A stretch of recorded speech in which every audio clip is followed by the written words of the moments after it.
વિક્રમ સંવત 2081 કાર્તિક વદ આઠમ તારીખ 23/11/2024 શનિવાર. આજે સદગુરુ શ્રી ગોપાળન સ્વામીનો દીક્ષાનો પવિત્ર દિવસ છે. ભગવાન સ્વામિનારાયણે સંવત 1864 કાર્તિક વદ આઠમના દિવસે ગોપાળન સ્વામીને ભાગવતી દીક્ષા આપી. સત્સંગમાં અને સમગ્ર ભારતીય માનવ સમાજના સર્વાંગી વિકાસ અને સુખાકારી માટેના વિચારો ગોપાળન સ્વામીના બહુ જ અદ્ભુત છે. જેઓએ ઘણા બધા ગ્રંથો લખ્યા છે. ભાગવત, ગીતા વગેરે વગેરે ગ્રંથો પર ખૂબ જ એમણે પ્રકાશ પાડી ટીકાઓ લખી છે. એ બધા ગ્રંથો બહુ જ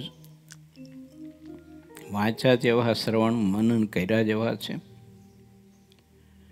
ઘણું બધું સ્વામીનું યોગદાન આ સત્સંગને વિશે અને ભારત દેશના સમગ્ર માનવ સમાજને વિશે રહ્યું છે. આપણે સૌ આજે ગોપાળન સ્વામીના ચરણમાં મસ્તક નમાવી હાથ જોડી દિન ભાવે એવી પ્રાર્થના કરીએ કે હે મહામુક્તરાજ, જેવી ભગવાનમાં આપને પ્રીતિ છે, જેવી ઉપાસના આશ્રય નિષ્ઠા છે, એવું અમને સહુ કોઈને ભગવત સ્વરૂપમાં હેત પ્રીતિ આશ્રય નિષ્ઠા દૃઢ થાય એવી સહુ કોઈ ઉપર કૃપા કરજો. ભગવાનને મોટા પુરુષ પાસે જે માગીને જે સંકલ્પ કરીએ ને એ સિદ્ધ થાય. કેમ તો કે તે કલ્પવૃક્ષની ચિંતામણી તુલ્ય છે. છોકરાઓ, તમે બધા બહુ ભાગ્યશાળી છો. હવે જો અહીંયા મન સ્થિર કરીને જો તમે રહ્યો, ઘરને મમ્મી પપ્પાને ભૂલી જાઓ, અભ્યાસક્રમ દ્વારા તમારે કાયમ તો ભૂલવાના છે નહીં. વેકેશન તો ફરી પાછું ઘેરે જવાનું જ છે.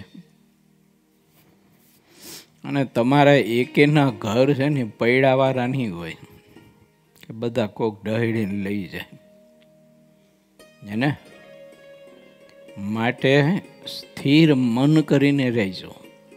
ઘર ભૂલજો, મમ્મી પપ્પા બીજું ત્રીજું બધું ભૂલજો અને અભ્યાસમાં ખૂબ જ મહેનત કરીને ધ્યાન દઈએ, લક્ષ્ય પરોવી અને સારો એવો અભ્યાસ કરી અને એવા મોટા થાવ, તમે એવા મોટા થાવ કે તમે ખુરશી ઉપર બેઠા હોય ને તો એ મોટા મોટા તમને આમ સલામ કરવા આવે, સાહેબ સલામ.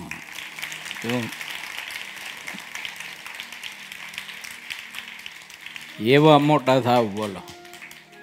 પણ આ સ્થિર થઈને રહ્યો તો આ પછી દિવાલ ટપીને ભાગો તો પછી આવાના આવા જ રહો તમે.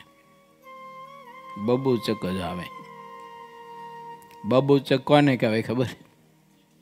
શેડાઈ કાઢતા ન આવડતા હોય એવું, અને આમ લબડતા હોય મુક્તિની જેમ, અને કાં તો કોઈ પેરણની બાંયથી આમ લૂતા હોય.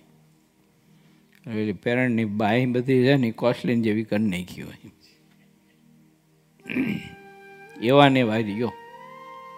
કેમ તો આ રૂપાળા ઘનશ્યામ મહારાજ છે ને એ પ્રગટ ને પ્રગટ છે. અને એવા ભાવથી તમે દર્શન કરો, આરતી સ્તુતિના બધા જ, અને અભ્યાસમાં ખૂબ મહેનત કરો. કારણ કે તમારી ઉપર છે ને 3 જણાની બહુ મોટી કૃપા છે. એક રૂપાળા ઘનશ્યામ મહારાજની, બીજી આ બધા સંતો હરિભક્તોની, અને ત્રીજી ભારત સરકારની. જો ભારત સરકાર તમને વગર પૈસે ભણાવે છે. બોલો, હવે એકદમ જો સ્થિર રહીને તમે અહીં ભક્તિ કરી અને અહીંના નિયમ પ્રમાણે જો રહ્યો અને ઘર માનીને ઘેર ફોન કરી દેવાનો મમ્મી પપ્પાને. શેના માટે?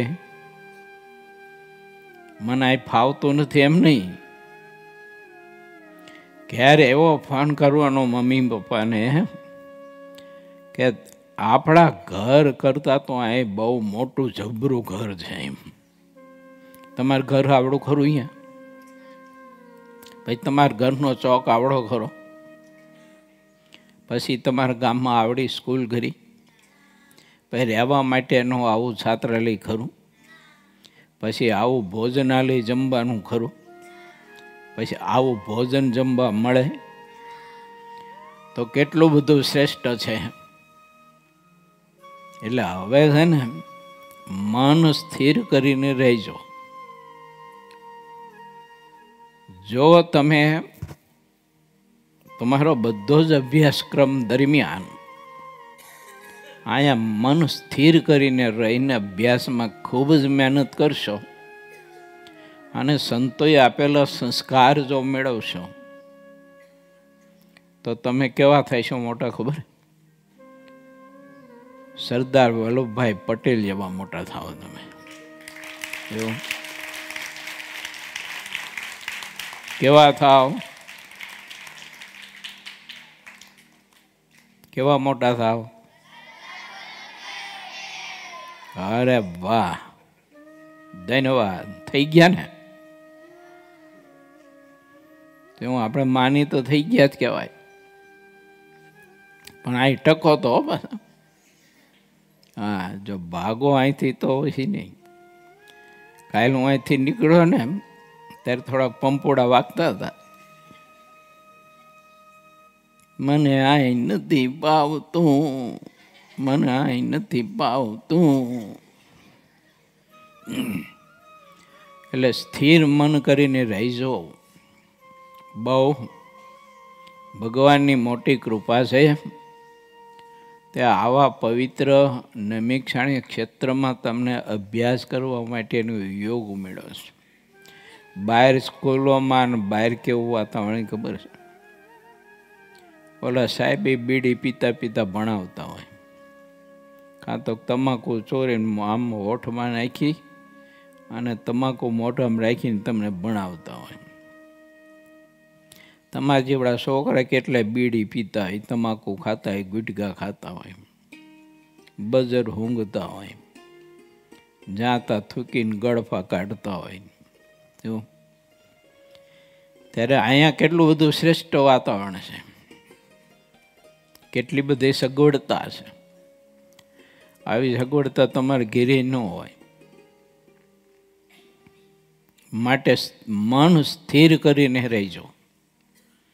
આ રૂપાળા ઘનશ્યામ મહારાજના ભાવથી દર્શન કરી અને રૂપાળા ઘનશ્યામ મહારાજની સામીપ્યમાં જો તમે રહેશો અને આ સંતોના યુગમાં રહેશો તો બહુ મહા મોટી મોટપને પામશો તમે. આ તો વાત કરી આ જગતની મોટપની, પણ આધ્યાત્મિક રીતે એટલે કે ભગવાનની ભક્તિના માર્ગે પણ તમે એવી બહુ મોટપને પામશો. એ અત્યારે તમને ખબર ન પડે, પણ મોટા થાવ ને ત્યારે તમને આનું બહુ જ મૂલ્ય સમજાય છે.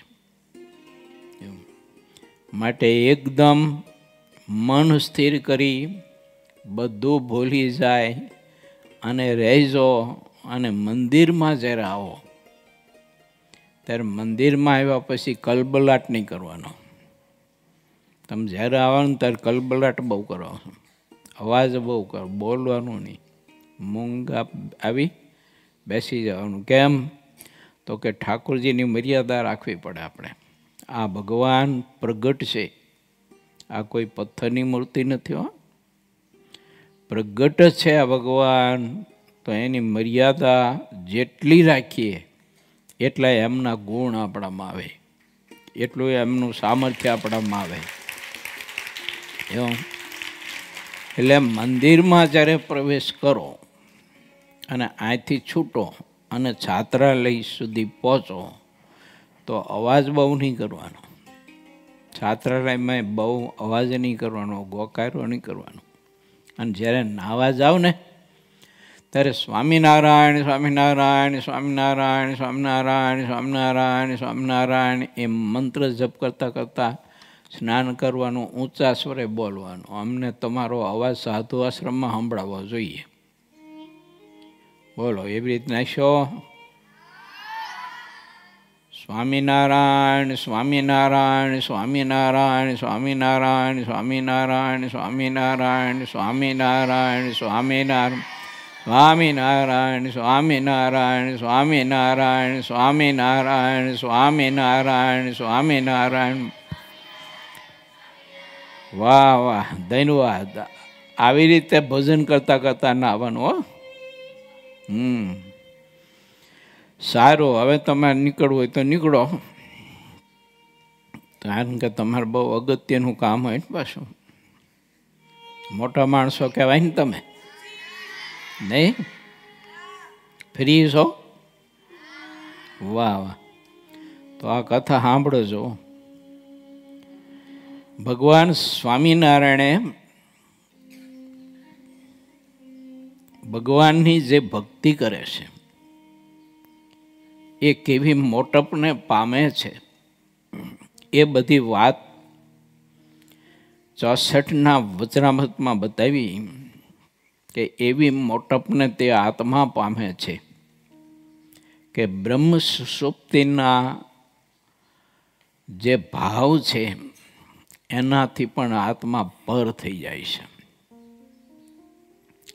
બ્રહ્મ સુષુપ્તિ એટલે છોકરો શું ખબર તમને? એવું તેજ છે, પ્રકાશ.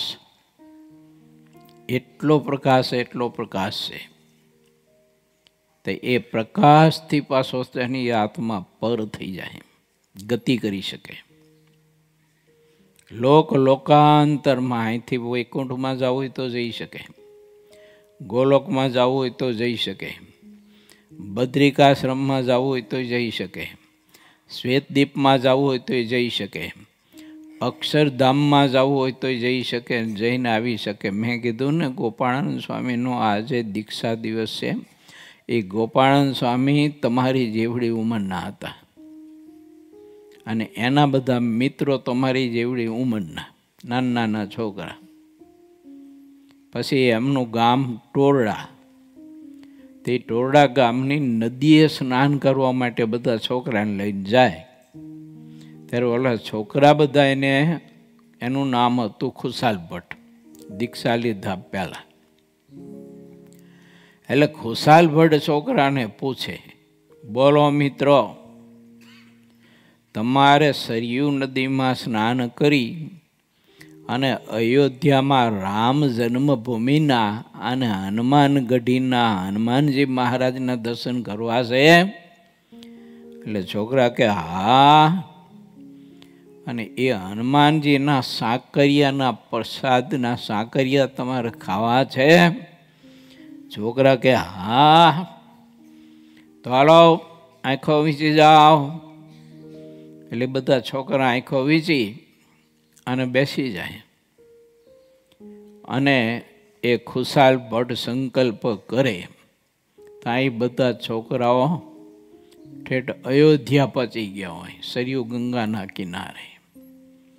અને સરયુ નદીમાં સ્નાન કરે, રામ જન્મભૂમિ આદિક તીર્થના દર્શન કરીને હનુમાનગઢીએ દર્શન કરવા માટે જાય. અને હનુમાનગઢીએ દર્શન કરવા જાય ત્યારે ખુશાલ ભટ્ટ હનુમાનજીના પૂજારીને કહે કે આ બધા મારા મિત્રો છે અને એને સાકરિયાના પ્રસાદના પડીકા આપો. કે તે સાકરિયાની પ્રસાદીના મોટા મોટા પડીકા આપે. છોકરા વળી પાછા સરયુ ગંગાના કિનારે જાય, ખુશાલ ભટકે, આંખો વીંચો, બધા આંખો વીંચીને બેસે. હવે પાછા આંખો ખોલો તો આંખો ખોલે, ત્યાં તો પાછા ટોરડામાં નદીના કિનારે બધા બેઠા હોય. હળી કાઢીને છોકરા બધા ઘેરે જાય. ઘેર જઈને એની માને કે માં એમ માડી, એની માં કે શું આમ રાયડો પાડે? હું કે અયોધ્યાથી આવ્યો, કે સરયુમાં સ્નાન કરી આવ્યો, રામ જન્મભૂમિને હનુમાનગઢીના હનુમાનજી મહારાજના દર્શન કરી આવ્યો. કે એની માં કે મારા પીટિયા, કે મારી મસ્કરી કરેશ? કે અયોધ્યા અહીં પડી છે? કે ત્યારે છોકરો કંઈક જો માં આ પડીકું હનુમાનજી મહારાજના પૂજારીએ મને આ સાકરિયાની પ્રસાદી આપી છે. એની માં જો એવલું પડીકું ખોલીને ત્યાં તો બહુ આશ્ચર્ય થાય ને, હનુમાનજી મહારાજની ધરાવેલી પ્રસાદી હોય અને એનું દર્શન કરે પછી તો કેવું ચિત્ત એનું ફરી જાય. એવી એની માં ખુશ થઈ જાય. આવી મોટપને પામો બોલો તમે. આ સ્થિર થઈને રહ્યો તો જો આ એ ખુશાલ ભટ્ટ કેવા મોટા, એવી મોટપને પામો એમ ભગવાન સ્વામિનારાયણે કહ્યું છે અને ગોપાળન સ્વામીએ કહ્યું છે. ગોપાળન સ્વામી વાતોમાં આવે છે. ગોપાળન સ્વામી એવું કહ્યું આપણને સૌ કહીને કે જીવો જેવું પદાર્થમાં હેત કરે છે અને પદાર્થમાં જેવી પ્રીતિ કરે છે એવી પ્રીતિ ભગવાનને ભગવાનના સંતમાં જો પ્રીતિ કરે તો તે બહુ જ મહા મોટી પદવીને કહેતા બહુ જ મહા મોટો થાય છે અને મોટપને પામે છે. પણ ભગવાન આ રૂપાળા ઘનશ્યામ મહારાજ અને આ સંતો એમાં જો હિત કરે કેવું, તો જેવું મોબાઈલમાં છે એવું, જેવી તમારા મમ્મી પપ્પામાં હેત પ્રીતિ છે એવું, જેવું ખાવા પીવાની વસ્તુમાં આપણને પ્રીતિ હોય એવી પ્રીતિ જો આ ભગવાનના સાધુમાં કરે તો ગોપાળન સ્વામીએ વાતોમાં એવું લખ્યું છે કે બહુ અતિ મહા મોટી મોટપને પામે. જો દ્રષ્ટાંતો જ લેવા હોય તો 1 મહિના સુધી આ વાત ઉપર ખૂટે નહીં એટલા ઇતિહાસો પ્રસંગો છે. ભગવાનને ભગવાનના સંતમાં પ્રીતિ કરી તો એ જીવ કેવા હતા? હાવ અબુદ્ધ અલ્પ જીવ, જેને કોઈ ક ખ ની ખબર નહોતી, એક અંક આવડતો નહોતો, એકડો બગડો ખબર નહીં. બીજું તો શું જ્ઞાન ને નોલેજ હોય ને, બોલતા પૂરતું નહોતું આવડતું, કપડાં હરખા પહેરતા ન આવડે, ખાતાય ન આવડે. આવા બધા જીવ. પણ ભગવાનને ભગવાનના સંતમાં જો પ્રધાન પ્રીતિ કરી તો એ એવી મોટપને પામી ગયા કે લોકાંતરમાં એ બેઠા થકાય પણ આત્મા સમાધિના માધ્યમે ગતિ કરી શકે. બીજાના અંતરમાં પ્રવેશ કરીને બીજાના ગાઢ સંકલ્પો જાણી શકે. પોતે તો સમાધિના માધ્યમે લોકાંતરમાં જઈ શકે, પણ બીજાને પણ સમાધિ દ્વારા લોકાંતરમાં ગતિ કરાવી શકે. આવી મહા સામર્થ્યને પામે. હવે આ જે સામર્થ્ય છે તે યોગ સામર્થ્ય છે, પરંતુ યોગ સામર્થ્ય કરતાં પણ હજી સામર્થ્યનું એક પગથિયું આગળ છે. કેવું? તો કે એને ભગવાનની મૂર્તિનો સાક્ષાત્કાર થઈ જાય. જ્યારે સંકલ્પ કરે ત્યારે પરમાત્મા ધરતીમાંથી યા તો આકાશમાંથી ઉતરીને કે ધરતીમાંથી પ્રગટ થઈને કે જળમાંથી પ્રગટ થઈને પરબ્રહ્મ પરમાત્મા એની સામે આવીને ઊભા રહે એને મહાદિવ્ય દર્શન દાન આપીને એની જે ઈચ્છાઓ હોય તે પ્રત્યેક પદાર્થનો નૈવેદ્ય હોય તો નૈવેદ્ય, પહેરવા ઓઢવાનું હોય તો પહેરવા ઓઢવાનું, આભૂષણો, કપડાં, બીજું ત્રીજું તો એ ગ્રહણ કરે.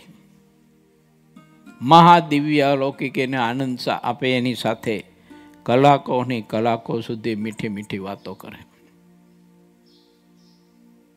આવી મહા મોટી મોટપને પામે. શાનાથી?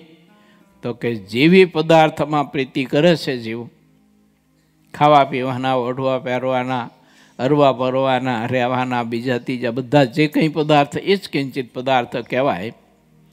એમાં જેવી પ્રીતિ કરે છે એવી ભગવાનને આ સાધુમાં જો પ્રીતિ કરે તો આત્મા એવી મોટપને પામે છે કે ભગવાન એને વશ થઈ જાય છે. જો પ્રહલાદજી તમારી જેવડા જ હતા, પણ એને ભગવાનમાં જો પ્રીતિ કરી પ્રહલાદજીએ, તો એ પ્રહલાદજીને માટે થઈને ભગવાન સ્તંભમાંથી પ્રગટ થયા. ત્યાં કે ન થયા?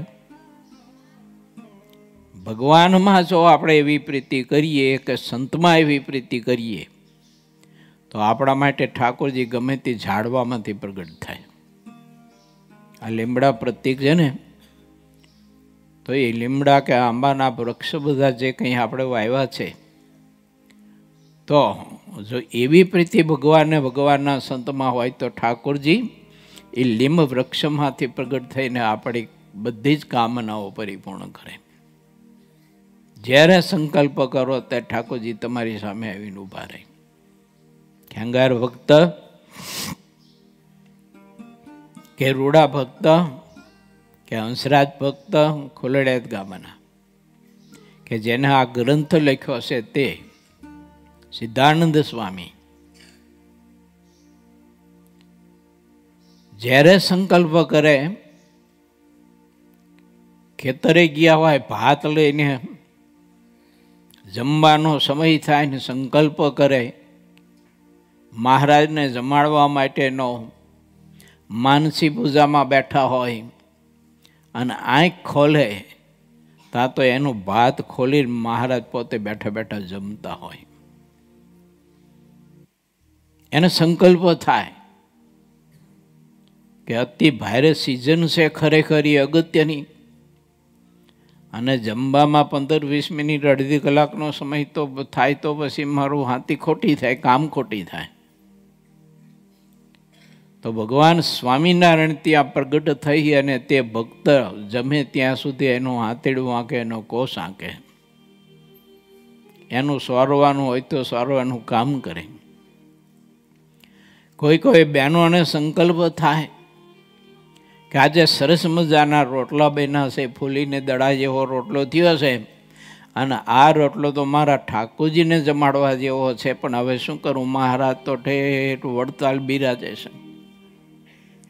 આ કોઈ ગામડામાં હોય, કારિયાણીમાં હોય, કોઈ ગઢપુરમાં હોય, કોઈ મૂડીમાં હોય, કોઈ કોઈ ખોલડિયાદ હોય, કોઈ કોઈ મેમકા હોય, કોઈ કોઈ દેવળિયા હોય, કોઈ કોઈ શિયાળીમાં હોય, અને સંકલ્પ કરે.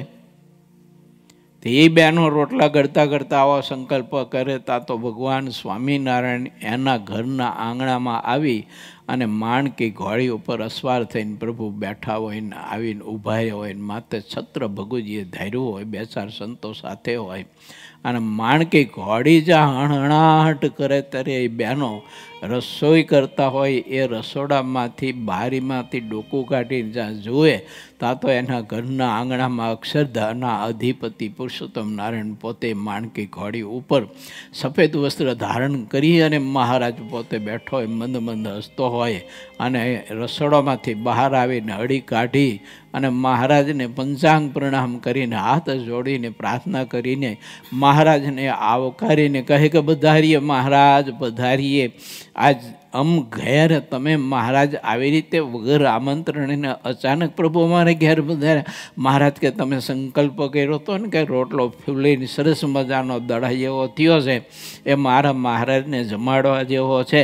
મહારાજ કે હાલો બીજી બધી વાત તો ઠીક છે, પણ ભૂખ બહુ લાગી છે ને અમને જમાડો. તો મહારાજને તાબડતોબડ બાચોટ ધારી બાજોટ ઉપર જે કંઈ મખમલનું કે બીજું ત્રીજું જે કંઈ પાથરીણ હોય એ પાથરીને મહારાજને બેસાડીને એ સરસ મજાનો ફૂલીને રોટલો થયો હોય ને એમાં કોપડી ફોડી અને ધાબેડીને ઘી નાખીને પીરું હોય એમ મહારાજને બાજરીનો રોટલો, માખણ, ગીગોર, ખાટું મરચું હોય તો ખાટું મરચું, સંભાર્યું મરચું હોય તો સંભાર્યું મરચું વગેરે વગેરે મહારાજને પીરસીને જમાડે. ઠાકોરજી જમે ને જમતા જમતા તે બહેનોની સાથે મીઠી મીઠી વાતો કરતા જાય.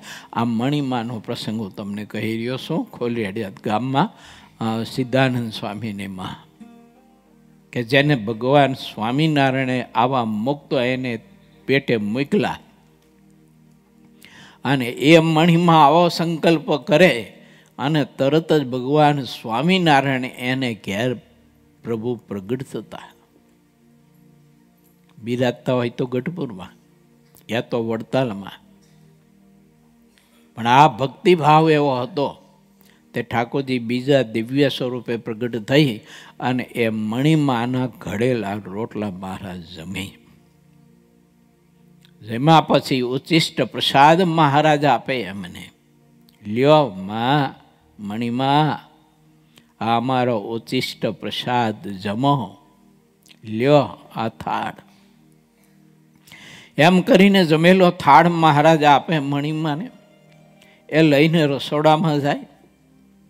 એ રસોડામાં થાળ વ્યવસ્થિત મૂકી અને જ્યાં ડોકું કાઢીને જોવે ત્યાં તો બાજોટ ઉપર કોઈ ન હોય, મહારાજ અદૃશ્ય થઈ ગયા હોય.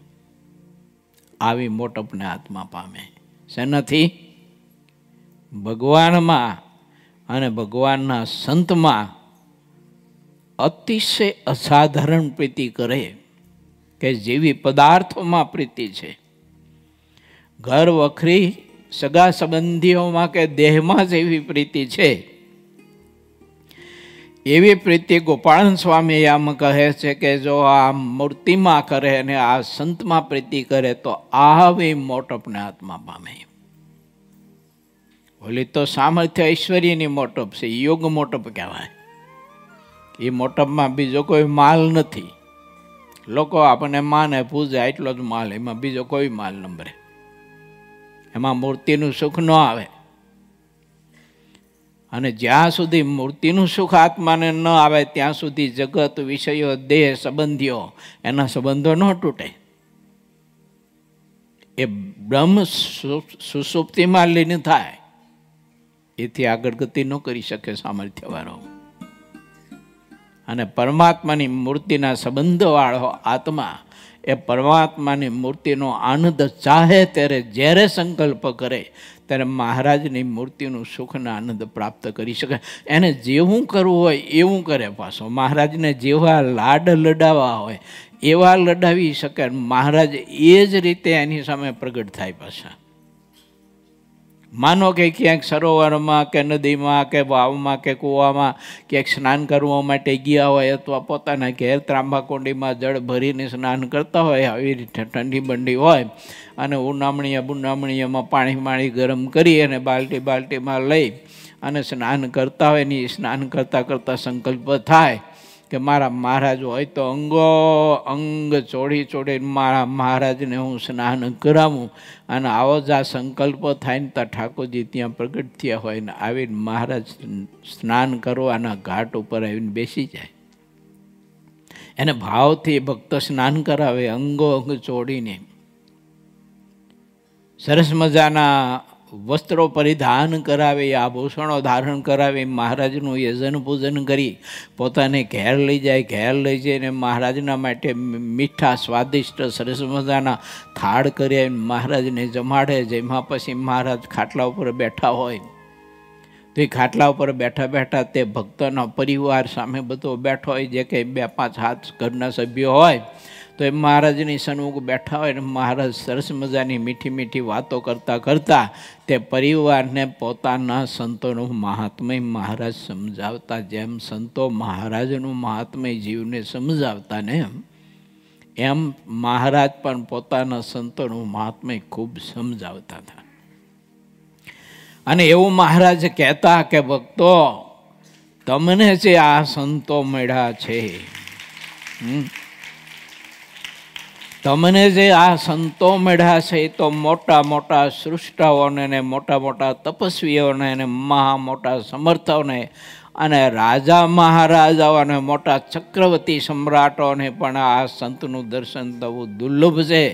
અને એ સંતો તમારા ઘરના આંગણે સામે ચાલી આવી અને આટા માટે ભિક્ષા માગવા માટે તમારા ઘરના આંગણે આવી, તમારે ઘેર આવીને કીર્તન ભક્તિ કરે, કથા કીર્તન કરે, તમને મધુરો મીઠો ઉપદેશ આપે, તમને શિક્ષાના વચનો કહે. અને છોકરો, આ સંતો એવા મોટા છો. જો તમારા ગામમાં સરપંચ હોય કે ન હોય ને, પછી ગામના પટેલ હોય કે ન હોય, એ સરપંચને એ પટેલના સંતોના દર્શન થાય? બોલો, થાય? અને તમને જો આખો દિવસ દર્શન થાય કે ન થાય? તો તમે એ સરપંચ કરતાં કેટલા મોટા કહેવાય ને કેવા ભાગ્યશાળી કહેવાય. બોલો, ઓલાને સ્વપ્નમાં દર્શન ન થાય અને તમને અખંડ દર્શન આ રૂપાળ ઘનશ્યામ મહારાજના આ સંતોના કેવું ભાગ્ય કહેવાય, ભગવાનની કેવી મોટી કૃપા કહેવાય. જેવી ગોપાળન સ્વામી એમ કહે છે કે પદાર્થમાં પ્રીતિ કરે છે જીવ, એવી ભગવાનને ભગવાનના સંતમાં જો આત્મા પ્રીતિ કરે તો તે આત્માને ઠાકોરજી પોતાના સ્વરૂપનો એવો આનંદ અને સુખ આપે છે. માટે પ્રત્યેકે પદાર્થમાં પ્રીતિ ગૌણ કરીને આપણી ઈચ્છા પ્રમાણે કોઈ પણ સ્થાનમાં પ્રીતિ ગૌણ કરીને, સ્થાન એટલે આત્માને રહેવા માટેનું કોઈ પણ, શરીર પણ સ્થાન છે, હૃદય પણ સ્થાન છે. હૃદયની વિશે નાની એવી માંસની પેશી છે, એને પણ સ્થાન કહેવાય. મકાન મોટું હોય તો એને સ્થાન કહેવાય. આપણું આખું ગુજરાત રાજ્ય છે તો એને પણ સ્થાન કહેવાય. આ આખો આપણો ભારત દેશ છે તો એને પણ સ્થાન કહેવાય. અને 14 લોકની આ મૃત્યુ લોકની પ્લેટ આખી છે તો એને સ્થાન કહેવાય. અને આ આખું 14 લોકનું બ્રહ્માંડ છે ને એને પણ સ્થાન કહેવાય. અને ઘરની નાની મોટી ચીજ વસ્તુમાં જો આત્માની વૃત્તિ ચોંટી રહી હોય અને એમાં એને જો પ્રીતિ હોય ને તો એ બધા જ એના માટે સ્થાન કહેવાય. હવે જીવ એમાં જેવી પ્રીતિ કરે છે, ઘરની તેજોરીમાં, પટારામાં, કોઠીમાં, ચૂલામાં, રસોડામાં, કિચનમાં, સ્ટોરમાં, કાજુ બદામમાં, ચોખા દાળ ઘઉંમાં, એના લોટમાં, મસાલામાં, આ બધામાં જેવી પ્રીતિ કરે છે. અને તમે જુઓ, બહુ રસાસ્વાદિયા હોય તો એનું લગભગ આખો દિવસનો ઝાઝો સમય તમે જુઓ તો એ મસાલા લઢવામાં જોયો જતો હોય. એવી પ્રીતિ જો ભગવાનમાં કરે તો તે પરમાત્મા તે ભક્તને જેવો સંકલ્પ કરે ને એવું સુખ દર્શનનું આપે. એવો એનો ભાવ, સેવા, પરિચર્યા ઠાકોરજી સ્વીકારે. તમે રાતે છોકરા હોતા હોય ને છાત્રાલયમાં, તમારા રૂમમાં, અને તમારી ચાદર બાદર હેઠે પડી ગઈ હોય ને તો રૂપાળ ઘનશ્યામ મહારાજ આવી અને ચાદર તમને ઓઢાડી જાય. બોલો, એવા છો ઘનશ્યામ મહારાજ. એવો તમને ખબર ન હોય, તમે તો રાતે સૂતા હોય ઘસઘસાટ નાકોડા ઢળતા હોય એવું, અને ઘનશ્યામ મહારાજ આવી અને તમને ચાદર ઓઢાડી જાય, તમને ટાઈટ ન હોય એટલે. એવા આ ઘનશ્યામ મહારાજ છે, આ સંતો એવા છે. એટલે આ ઘનશ્યામ મહારાજ અને આ સંતોમાં જો મમ્મી પપ્પા કરતાં હેત વધારે કર્યું, તમારા દેહ કરતાં વધારે હેત કરો, તો પ્રહલાદજી માટે જેમ થાંભલામાંથી પ્રગટ થયા ને એમ તમારી રૂમે રૂમે પ્રગટ થાય. બોલો ઘનશ્યામ મહારાજ. એવું. હા, અને તમારે અભ્યાસમાં તમે ધાર્યું ન હોય ને એથી ને રિઝલ્ટ તમારું શ્રેષ્ઠ આવે. સાહેબ પછી ગૂંચવણમાં પડી જાય તમારા પેપર જોઈને, કાને કેટલા ટકા આપવા, આમાં કંઈ ઉઠતું નથી. શું બધા જ વિષયમાં હોય 100%, એમ એને 100% ઉપર એને આપવું હોય રિઝલ્ટ, પણ એ આપી ન શકે.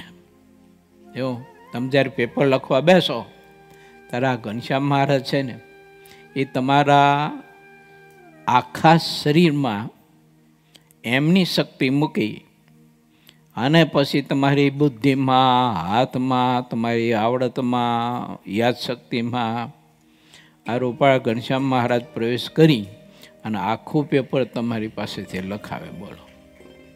અને એવું રિઝલ્ટ તમારું આવે. હા, અને એવા તમે સુખી થાઓ, એવા રૂપાળા ઘનશ્યામ મહારાજનો યોગ મેળો છે. એટલે હેત કરજો આમાં. મમ્મી પપ્પામાં હેત હોય ને એથી અધિક કરજો, દેહ કરતાંય પણ અધિક આમાં હેત કરજો. આ સંતોના દર્શન કરો ત્યારે એવા ભાવથી દર્શન કરજો કે આ બધા સંતો અક્ષરધામના મુક્ત છે. ક્યાંના? હા, અક્ષરધામના મુક્તો છે ને એ અક્ષરધામના મુક્તો એના દર્શન અમને મળ્યા અને એમના ભેળું રહેવાનું અમને મળ્યું. અમારું કેવું મહા મોટું ભાગ્ય કહેવાય.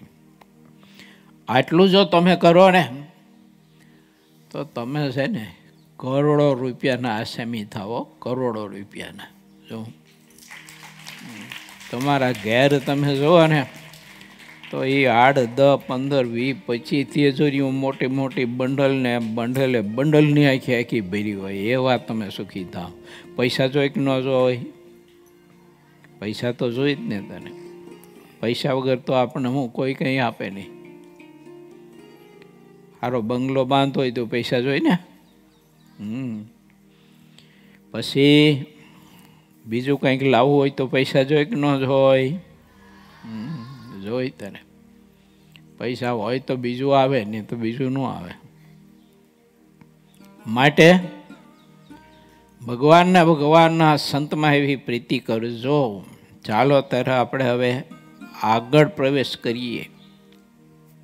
65માં વચનામૃતમાં. બહુ અદ્ભુત છે 65માં વચનામૃત.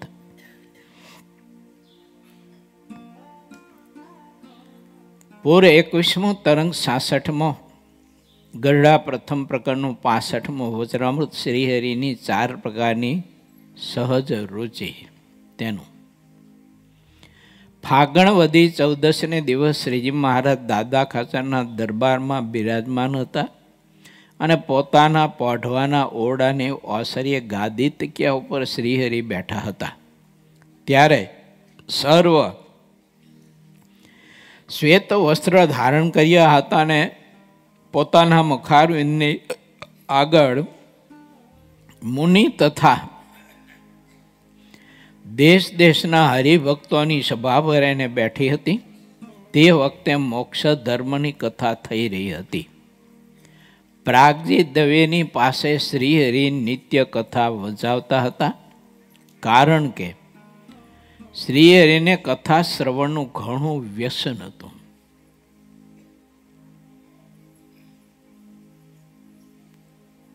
શ્રીહરિએ 4 વ્યસન મુખ્ય રાખ્યા હતા.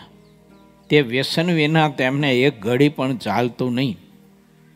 જેમ કોઈ મોટો બંધાણી હોય તેમ શ્રીહરિએ 4 વ્યસનમાં રુચિ કરી હતી.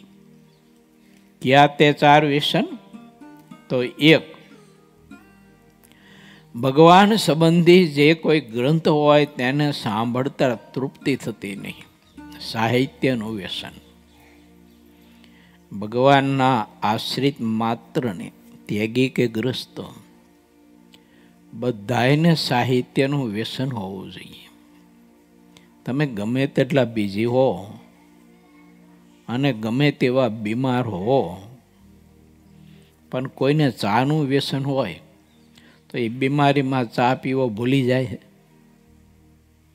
કોઈને બીડી પીવાનું વ્યસન હોય તો બીમાર અવસ્થામાં બીડી પીવી ભૂલી જાય છે. અમે વડતાલથી ઉત્સવ કરીને આવતા હતા, તે રસ્તામાં એક બાબો બીડી પીતો હતો.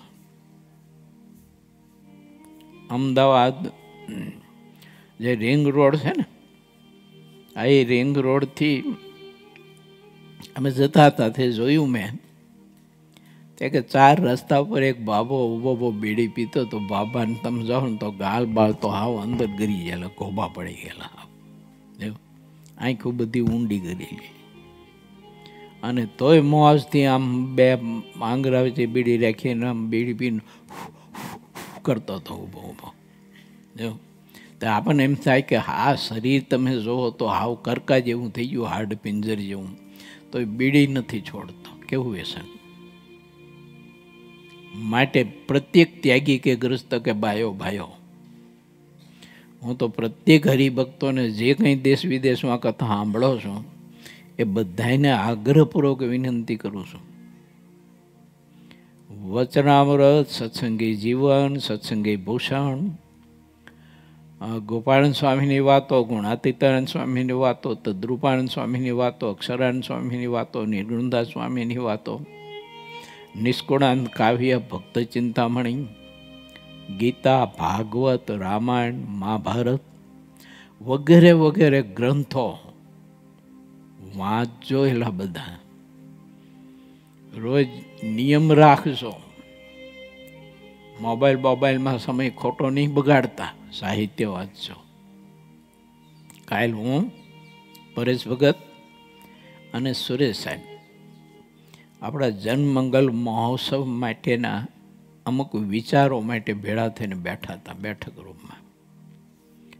પછી બધા વિચારોની સંતલસ કરતા એ વિચાર નીકળો એટલે મેં કહ્યું, મેં તો નેટ, મોબાઈલ, ટીવી, બીજું જે કંઈ સાધન ગણાતા હોય તે, એમાં જે કંઈ સ્ટોરીઓ લખેલી હોય કે સાહિત્ય એમાં હોય અને તમે એમાંથી વાંચો, એના એ જ વચનામૃત છે. હાલો, આ જ વચનામૃત છે તો આમાંથી હું વાંચું અને આ ગ્રંથમાંથી વાંચું, એમાંથી આકાશ પાતા જેટલો ભેદ પડવાનો. આમાં આંખને નુકસાન થવાનું, માનસિક રીતે નુકસાન થવાનું, અને આમાં 2 રીતે આપણને લાભ થવાનો. માટે સાહિત્યના વ્યસની પ્રત્યેકે થવું જોઈએ, અને પ્રત્યેક સદગ્રસ્તે પોતાને ઘેર નાની એવી પણ લાઇબ્રેરી પુસ્તકની રાખવી જોઈએ, હોવી જ જોઈએ. એને સદગ્રસ્તનું ઘર કહેવાય. ઓલું તો બધું સ્મશાન જેવું કહેવાય. હોય જો હવે ન બધા લાવવાના, બધા ટીખળ કર્યા હોય, સોફા લાવે ના લાવે, એ 5-5, 10-10, 15-15 હજાર, પછી 25,000ના સોફા મૂકે. જો પણ એ 2-5 હજારના પુસ્તકો ખરીદી અને ઘરમાં ન રાખે કોઈ ગ્રસ્ત. જોઈએ બહુ થાય. પછી કોઈ એવા ભક્તો હોય તો રાખતા હોય. પ્રત્યેકના ઘરમાં લાઇબ્રેરી હોવી જોઈએ. મકાન જ્યારે તમે બાંધો ત્યારે તમારા મકાનમાં તમારે લાઇબ્રેરીનું પ્લાન હોવું જોઈએ, અને ઠાકોરજીનું વ્યવસ્થિત સિંહાસન રહે એના માટેનું પ્લાન હોવું જોઈએ. ને એક એવો મોટો ઓરડો તો ઠાકોરજી માટે ફાળવવો જોઈએ. આપણે રહેવા માટે મોટા મોટા બેડ બનાવીએ, બેડરૂમ બનાવીએ, અને ઠાકોરજી માટે ઘણી વખત જઈએ તો આવડો ગોખલો ને એ તે ઓલા દાદરા હેઠે હોય, ઠાકોરજીને દાદરા હેઠે રાખે, અહીં રહ્યો કે, અને રોજ એના માથે પગ મૂકીને ચડવાનું ને ઉતરવાનું. પરમાત્માને પ્રધાન રાખવા જોઈએ. તો સરસ મજાનું તમારા બંગલામાં મહારાજને બિરાજમાન થવા માટેનો સરસ મજાનો એક કમરો હોય ને એમાં સિંહાસન હોય, એમાં લાઇબ્રેરી હોય, અને એ સરસ મજાની મૂર્તિ પધરાવી. ભલે આપણને જે પ્રિય મૂર્તિ હોય તે પધરાવી. આપણે મૂડીના હરિકૃષ્ણ મહારાજ, રાધા કૃષ્ણ દેવ ઘનશ્યામ મહારાજ, વડતાલના હરિકૃષ્ણ મહારાજ ઘનશ્યામ મહારાજ, કોઈ સ્થાનના ઘનશ્યામ મહારાજ કે હરિકૃષ્ણ મહારાજ. રૂપાળા ઘનશ્યામ મહારાજની મૂર્તિ બહુ પ્રિય લાગતી, તો તે એ સિંહાસનમાં પધરાવી હોય ને તે મહારાજની સન્મુખ બેસી અને આપણે આ બધા ગ્રંથનો રોજ પાઠ કરતા હોય. ભલે એક અધ્યાય વાંચીએ,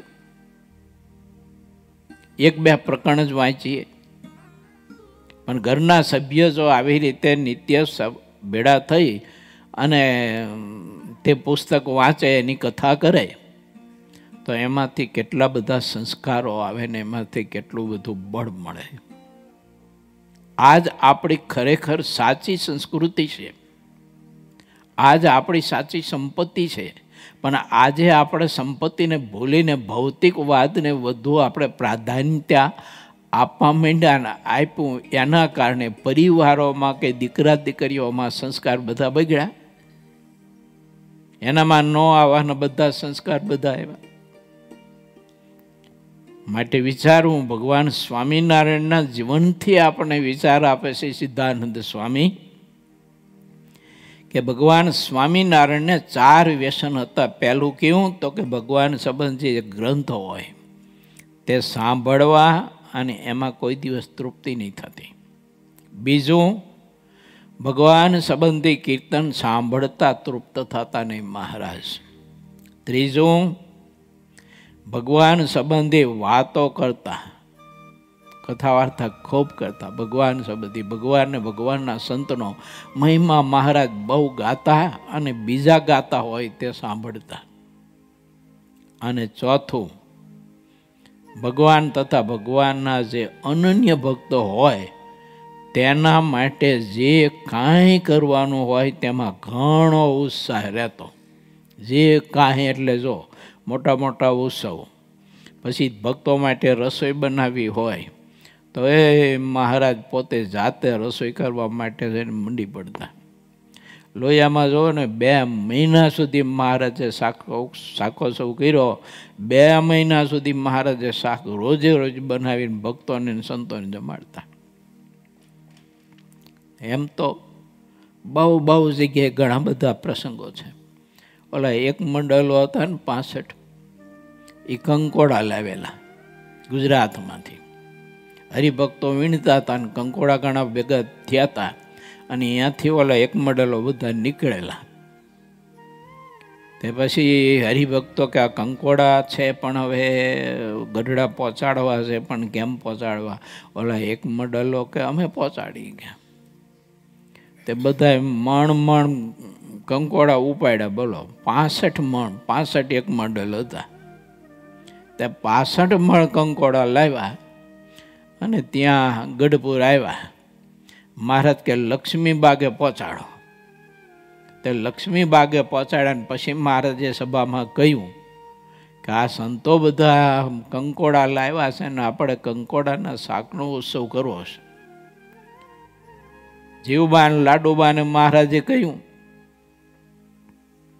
જો હવે કંકોડાનું શાક બનાવવું છે પણ ઘી જોઈએ. બોલો ને મહારાજ, કેટલું જોઈએ? મહારાજ કે ઘી જોઈએ 20 મણ કે.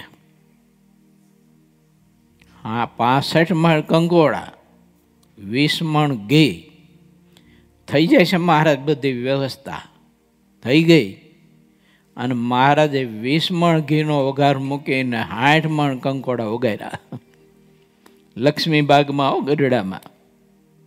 અને એવું સરસ મજાનું સ્વાદિષ્ટ શાક બનાવ્યું. અને બહેનોએ સરસ મજાના રોટલા ગળ્યા બાજરીના. અને પછી મહારાજે સંતો, પરમહંસો, હરિભક્તો, ભાઈઓ એને બાજરીના રોટલા ને કંકોડાનું શાક ખવડાવી અને મહા મોટો ઉત્સવ કર્યો. એમ મહારાજ છે ને ભગવાનના ભક્તની સેવામાં નાનપ નહોતા માંડતા. નાની મોટી બધી સેવા કરવા માંડી પડતા મહારાજ. જો એવું મહારાજનું અંગ હતું ને એટલો ઉત્સાહ હતો. પરથારામાં લખ્યું, મહારાજને પીરસવાનો બહુ ઉત્સાહ. જે તે વસ્તુ લઈને નીકળતા ત્યારે મહારાજ બોલતા, જલેબી લ્યો, મોતૈયા લો, મોતૈયા ચૂર લ્યો, દૂધવાક, બાસુંદી, હલો બાસુંદી, હલો હરિકૃષ્ણ સ્વામી બાસુંદી. એમ મહારાજ ઉત્સાહથી પાછા પીરસતા, ભાવથી. મારે તમારે શીખા જેવું છે કે આપણા બાપને આ 4 વ્યસન હતા, તો આ 4 વ્યસન આપણે કેમ ના કરીએ અને બીજા વ્યસનો છોડી અને આ 4 વ્યસન શા માટે ન કરીએ?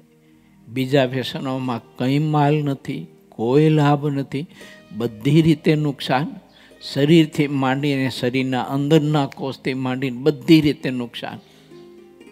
અને આ 4 વ્યસનમાં બધી રીતે આપણે લાભ લાભ લાભ લાભ ને લાભ હશે.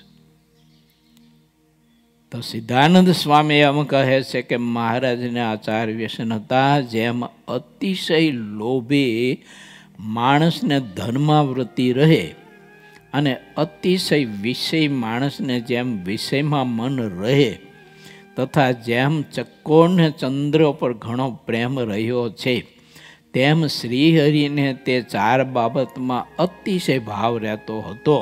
વળી પુષ્પ ઉપર ભમરાને જેવો પ્રેમ છે, માછલાને પાણી જેમ જીવન છે, અને અગ્નિ ઉપર ઉડતા જીવડાને જેવું અપાર ખેંચાણ હોય, તે રીતે શ્રીહરિને 4 વાત કહી તેમાં પરંપાર ભાવ રહેતો હતો. પણ તેનાથી લગારે તૃપ્ત થતા નહીં. જેમ જેવું દૈવત હોય તેને તેવા ગુણો કહી દેતા. જેમ જેમાં જેટલું દૈવત હોય તેને તેના ગુણો પ્રગટ કરી દે છે, તેમ જેમાં જેટલા ગુણો હોય તેને તેનું દૈવત પ્રગટ કરી દે છે. આ રીતે ગુણ અને દૈવતમાં પરસ્પરને જણાવી દેવાનો સ્વભાવ છે. પારસમણી, ચિંતામણી અને કલ્પવૃક્ષમાં જેટલું દૈવત છે તેને તે ત્રણેયના ગુણ પ્રગટ કરી દે છે, પણ તે 3 પોતે પોતાનું દૈવત ક્યારેય કહેતા નથી. પરંતુ જે બુદ્ધિમાન હોય તે તેના ગુણો જોઈને તેના દૈવતને પારખી લે છે. તે રીતે સમર્થ પુરુષમાં જેટલું દૈવત હોય તેને તેમાં રહેલા ગુણો પ્રગટ બતાવી દે છે. દર્શન કરનારને થઈ શકે, દ્રષ્ટિ જોઈ દર્શન કરવાની. તો ભગવાનના એવા કોઈ ભક્ત હોય તો એના ગુણનું દૈવત, એનામાં રહેલો પ્રકાશ, એને ભગવાનમાં જે પ્રીતિ છે એ પ્રીતિરૂપી જે એનામાં દૈવત છે, સાધુતા રૂપી જે દૈવત છે, મુક્ત રૂપી જે દૈવત છે એનામાં, એ દૈવત એના ગુણો ઉપરથી હું ને તમે દર્શન કરી શકીએ છીએ. એ મહાપુરુષના ગુણ મારા ને તમારા ગુણ, એનામાં વૈરાગ્ય હોય ને આપણામાં વૈરાગ્ય હોય, એનામાં ત્યાગ હોય ને આપણામાં ત્યાગ હોય, એને આત્મનિષ્ઠા હોય ને આપણને આત્મનિષ્ઠા હોય. પણ બેની આત્મનિષ્ઠા, ત્યાગ, વૈરાગ્ય આદિ ગુણમાં ભેદ છે. એના બધા ગુણોમાં પુરુષોત્તમ નારાયણનો પ્રકાશ હોય છે.